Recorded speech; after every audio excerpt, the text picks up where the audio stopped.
કહેજો. તો સાહેબ તમારે બ્લુ ઓશન તરફથી ચિરાગભાઈ તરફથી જે ગ્રુપ અરેન્જ કરવામાં આવ્યું હતું દુબઈ માટે, એ ગ્રુપમાં તમારે ફર્સ્ટ ડેથી લઈને લાસ્ટ ડે સુધી આજ સુધી તમારો કેવો એક્સપિરિયન્સ રહ્યો અને તમે કેવું મજા આવી ગ્રુપમાં, એનું થોડું તમે 2 શબ્દો કહેશો ગ્રુપ માટે? હિંમતનગર બ્લુ ઓશન ટ્રાવેલ્સ તરફથી, જેના ઓર્ગેનાઇઝર ચિરાગભાઈ, એમના તરફથી ટૂર એરેન્જમેન્ટ કરવામાં આવી. આપણે એક જ સમાજના 25 સભ્યોએ આમાં ભાગ લીધો. અઠવાડિયા સુધી આપણને ફરવા માટે બસ, અહીં રોકાવા માટે હોટલ, જમવાની સારી સગવડ એ પણ અહીંના ગાઈડ અમીનભાઈએ ખૂબ સરસ રીતે કરી આપી. એ બદલ એમનો પણ આપણે આભાર માનીએ છીએ સૌ.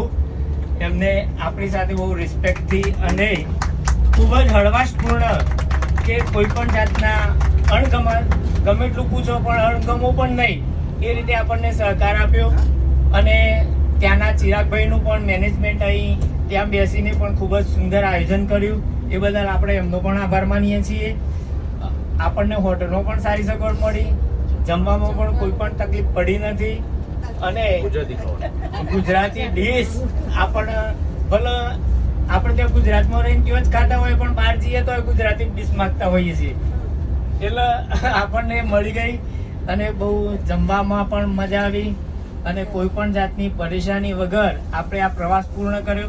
આમ તો ખરેખર કોઈ પણ મુસીબત આવે, થોડું એ પ્રવાસમાં અડચણ આવે તો આપણને યાદગાર રહે, પણ અહીં તો બિલકુલ મુસીબતે નથી પડી, ફૂલ એન્જોય કર્યો છે.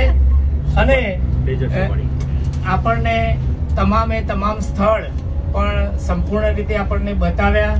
એ બદલ અમીનભાઈ, બસવાળા, દરેક ડ્રાઈવર, હોટલ અને ખૂબ વધારે આપણે આભાર માનીએ ચિરાગભાઈનો.